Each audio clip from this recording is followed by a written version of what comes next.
Hey guys, my name's Ali and I'm a data analytics manager working in Oslo, Norway. In this video, we're going to take a look at the SQL clause group by. The group by clause lets you arrange rows returned from a query in groups that are determined by columns that you specify in the group by clause, often combined with an aggregation function. So we're going to take a look at one example with the group by clause by itself and two other examples where we combine the group by clause with a aggregation function. Here you can see the syntax for the group by clause. Now you can see we have a select statement. We have some columns which we are going to select, and then of course it's going to be from a table, and we need to group it by some different columns. So we're going to select some rows and we're going to create groups of those, and what we define in the group by is which columns are we going to group it by. So if you can see here, because usually you use the group by clause with a aggregation, but I just want to show what it looks like if you use no aggregations. So you can see we have selected the customer key. I have used a year on the order date to create a year around that. It's from a fact table, and I only want to show it for two different customer keys to show that it's easier to understand the examples. And then I have an order by customer key and the order date.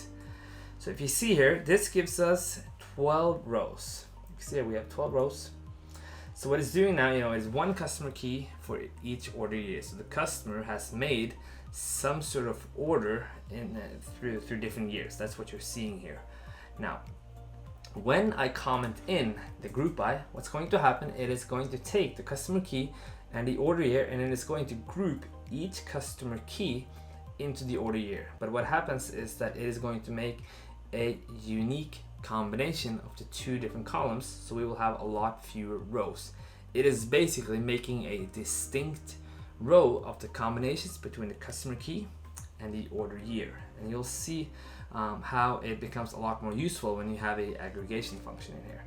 But you can see now, if I execute this, there you can see now we only have 4 rows, and the unique combination is that for customer 11004 there was some orders in 2018, there were some orders from customer 11004 in 2020, and then the same for 11005 and in 2017 and 2020. So it's just taking the unique combinations and group those together and return that row, return that result.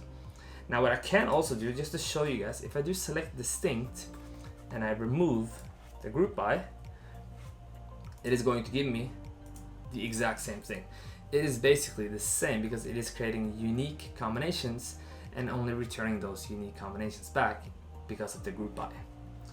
Now, if we take a look at this together with a aggregation function, it becomes a lot more useful because it is going to return one row per the different combinations, but the result in that row can be it can be the result of a aggregation.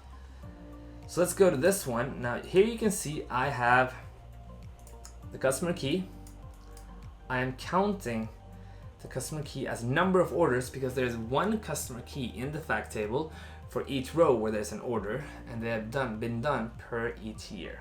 So you can see everything else is the same. Customer key in 11005, 11004, same customers, and it's the same group bys. But you can see here now, it is returning the customer keys, but now it has counted the number of customer keys in the fact table, grouped per the different years, and returned that as a result of a aggregation.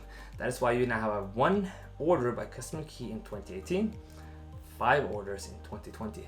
So it is still returning a unique combination, but the result in what it has returned is the sum of a aggregation. So for each one row it's going to return, it is going to sum up the result of that aggregation and give that result back, which makes it a little bit more, how can I say, useful, and that is why you often have some sort of aggregation function together with your group by. If we take a look at the final example, it is more or less the same thing, except that I just changed it to a sum. So we still have the customer key, we still have the year, but I've taken in the sales amount, and I have used a sum, which is just a different type of aggregation key. Fact table, same customers, ordered by the customer key and the year, which gives me this result. Now you can see here I have the order year. Now in the order year I have 2018, 2020, 2017, and 2020. Now, if I want the same result, I want to take out the customer key and I just want the sales amount per the order year, I just have to remove the customer key from parts of the select statement, because then it becomes on a different level. The unique combination then of the result is not the customer key and the order year, it's only the order year. So if we go in, we remove the customer key up there, you can see what's going to happen now. It's going to give us the same result because the customer key doesn't have to be part of the what it returns, but it is still here in the group by part. Now if we take out customer key from the group by and then we take it out of the order by, so now everything, it is year, group by the year, order by the year. Let me see if I've done this right. Now you can see that it is summing everything on a different level. So the group by is used in combination of different columns depending on which level it is that you wanted to return the rows with the result of whatever kind of aggregation it is that you have chosen to use. That is how you can use the group by clause in your SQL queries. A clause used a lot and very useful when you need to group your calculations on different levels. If you like this video, then give it a thumbs up. If you want to see more videos on data and analytics, then subscribe to my channel, and I'll see you guys in the next video.